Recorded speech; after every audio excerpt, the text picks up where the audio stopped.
Alright, hey people. How's it going? So today we have a fun video. It's going to be a very short video, and I'm going to be doing some blank prep. So I'm going to have a big session of rough turning coming soon, because I haven't had time to do much turning these days due to the lack of videos because of school and life and crap like that. So today I'm going to be blanking a bunch of wood. I have 2 big birch logs and I have 3 small cherry logs. So these were all cut on my farm up in the woods using this new chainsaw. So this is a 044. I rebuilt this saw. So basically 70% of all that's on here I either replaced or made. See, it's kind of snowing. Hopefully the camera picks up the voice thing. Anyway, so I added, like, you know, the handle's completely new air filtration system, new top plate, new full wrap handle, a new bar, nice new chain, dogs. I added a new clutch cover. Also changed the clutch. I did that yesterday, so we're going to be trying that out. And all that's left to do is really change the muffler to get a nice sound out of it. So this is a 71cc saw, very, very powerful. And I'm going to be chopping up these. So first of all, these ones are going to be chopped into sections. I'm going to finish all the last final prep on the bandsaw. But the big ones, the birch tree, those are going to be planked with this. So we'll get this thing running and we'll chop everything up. So this is probably going to be a cold start. I started it this morning. Brake on always. All right.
On the ground. Don't want to nick my chain. I just nicked my chain. So, if you're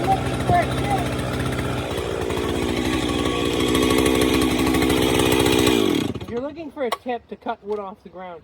So, I have this thing built. I think I just nicked the chain. I see a few teeth, but I'll fix them up later. It's probably going to be fine. Anyway, cut on the ground. Basically, when you're cutting on the ground, you're using this section of the bar, and you want to pull up because you don't want to hit the ground either. So you're working like this. So that I'm going to cut into probably 2 sections. Yeah, probably like there and there. I'm going to be working here, which is why I like a long bar. I'm going to try to just zoom the camera out. What was I saying? I was saying that's why I like a long bar. Because as you can see, I'm standing up straight and the bar is touching the wood. When you have a very short bar, you have to bend over. This is actually a 24-inch bar. My preference is 28, but I had this one, so put it on this saw, but it's going to get a new bar pretty soon. But that's my preference. And when you're cutting, you're using this section of the bar. You're not using here, because look at this. This is kind of the downside of a long bar. It's on the ground and you're cutting like that, you're going to hit the ground almost immediately, which is why you want to be standing up. So put your brake on, put that on. Hey, look, we'll just do the technique. Starting up slowly, not like a moron.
a bar without having to ever bend down. It's just a fun way of doing it. Saves your back. Well, obviously you have to bend down to get the wood afterwards, but you still spend less time on the ground doing it this way. So that's how I do it. Anyway, I'm going to keep doing it. I have one more to butt. Then we'll get on to the big stuff.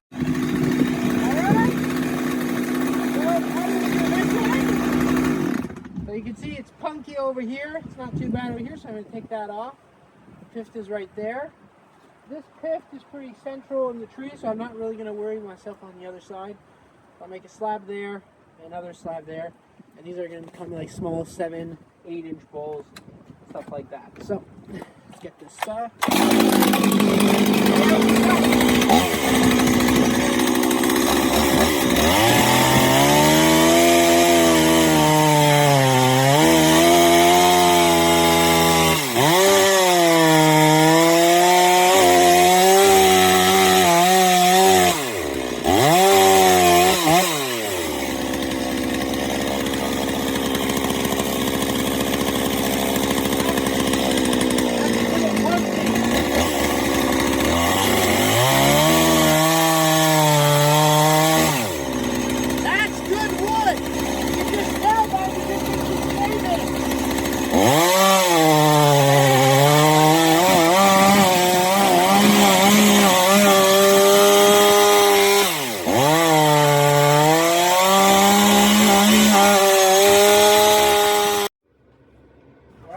So the video cut off while I was using the chainsaw.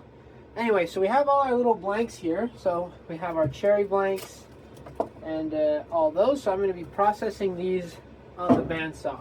So I cut these to about 7 inches, so they'll fit right underneath my bandsaw. And now I'm just going to be cutting them in half and blanking them. So we'll get that started up. Close the heating, because if the heating and the bandsaw are on at the same time, it's not going to work. So.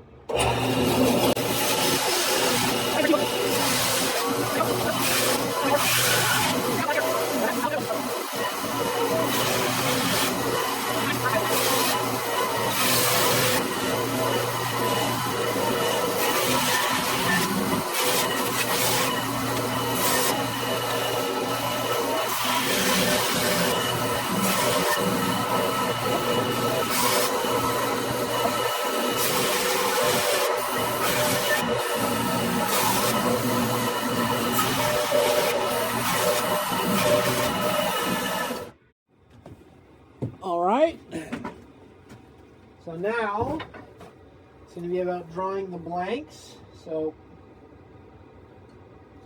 these bowls are pretty much all going to be the same size. A little bit small, a little bit smaller. Yep. So just scribe out the circles.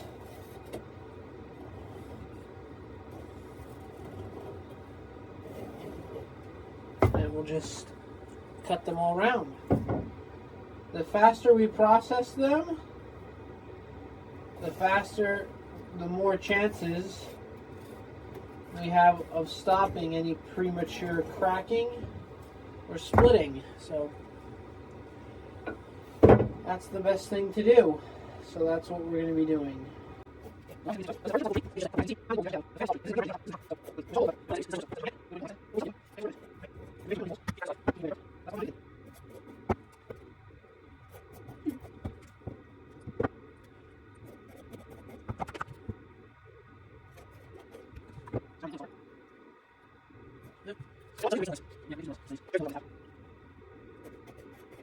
So I have 1, 2, 3, 4, 5, 6, 7, 8, 9, 10, and that's just for the cherry. We still have the birch to process, so we'll do that. But first we'll cut these round.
That's that. The only downside to processing this way is that it makes a lot of dust.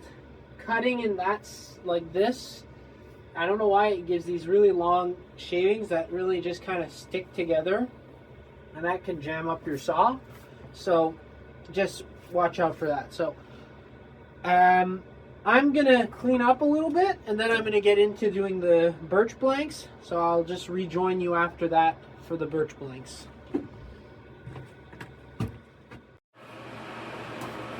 Alright, so I ended up doing a pretty big cleanup. Still have some cleanup to do. You see, this is white birch. Still ended up doing it.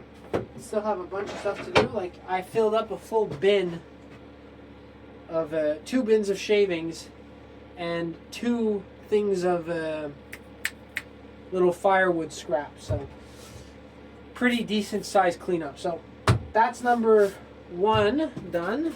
So this is number 2. I'm trying to get the biggest bowls I can out of these, plus a small one if I can, just because I have the opportunity to make big bowls with this piece of wood. So hey, if I have the opportunity, that's what I'm gonna do, you know what I mean? Yeah, so that's pretty good. That's a decent size. I might do one where I'll do equal size bowls and I'll get 2 spindle blanks out of it. But for now, I'm going for big and then a small one. I have a bunch more of this left.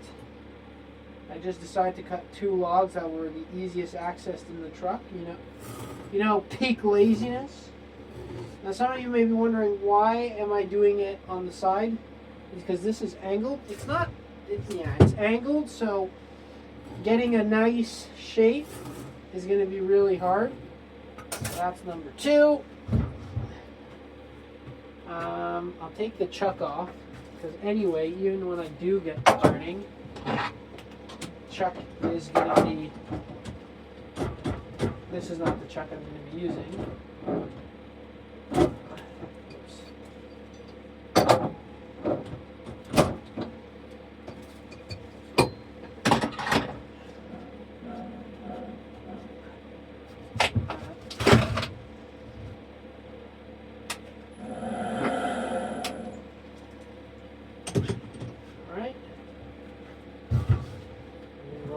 Clearance. This one, I have a little broom.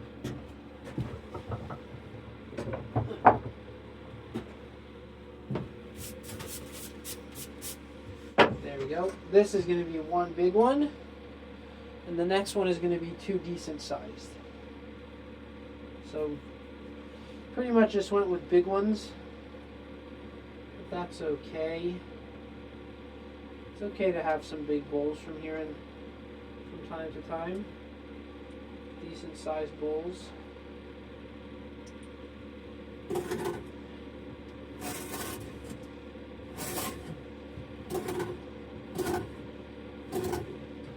Alright, that's that. And then last one. This I'm going to make 2 decent, 2 smaller ones. So I'll get them in this corner and that corner.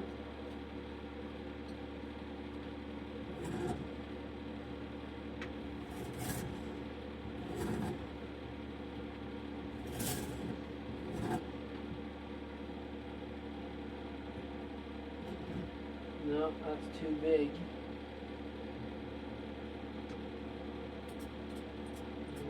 Smaller, I guess.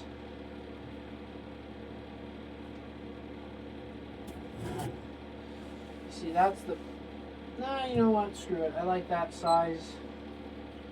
I'll get a little bit of a smaller one on that. end.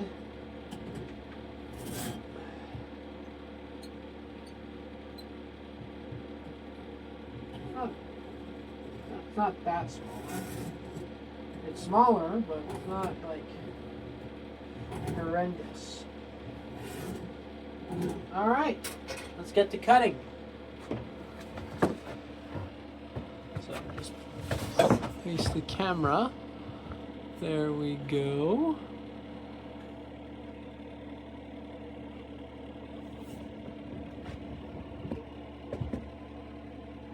All right, let's cut these up.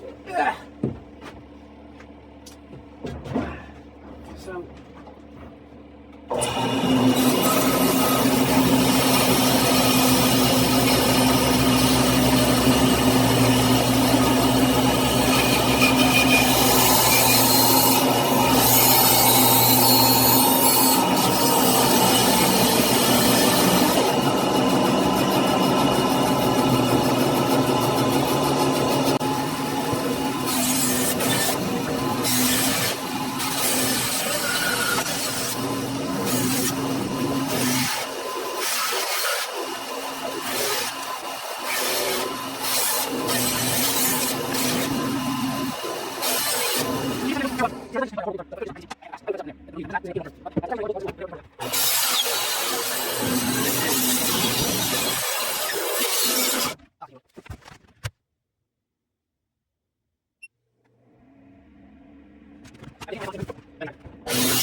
All right,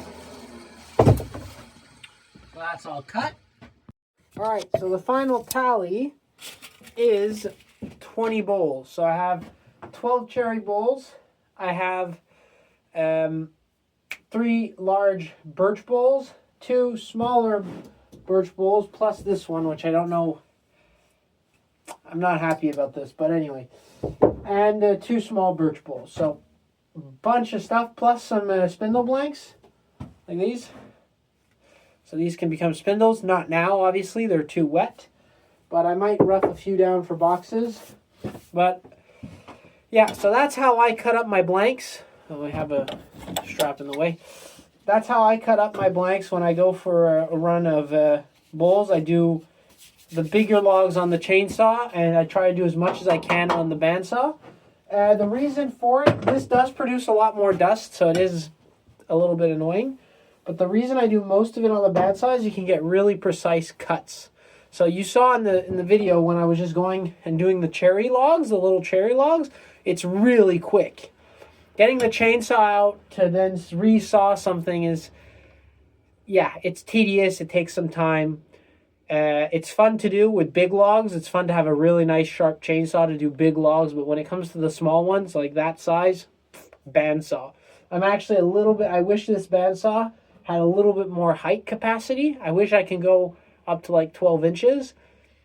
Wouldn't do a 12-inch log, but I definitely do more 7 and 8. Like if I do up to 8 inches and 8-inch bowls, I do all on the bandsaw. That's how efficient they are. So, and you can get, as you saw, most of my cuts are in one pass. So you get these really, really nice, perfect, almost perfect blank shapes.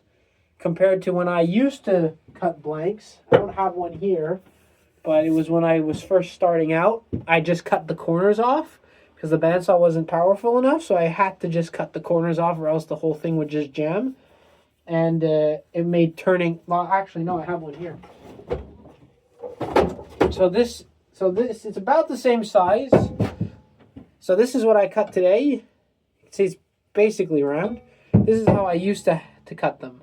because the bandsaw just wouldn't turn. It wouldn't want to do a full turn, so I had to just do it in like sections. So this is a pain in the butt to turn afterwards because you have these squares to take off. So really, really fun when you get to do it just round right away, which is why one of the main pieces of kit I would recommend buying is a good bandsaw. Like, if you can't find it used, buy it new. Like, between the lathe, the chainsaws, the grinder, tools, if there's one thing that I have to say, you should buy new, bandsaw. Anyway, with that being said, I hope you guys enjoyed this little video. I'm going to probably turn all these, and that's going to be the subject of another video, probably how to batch work.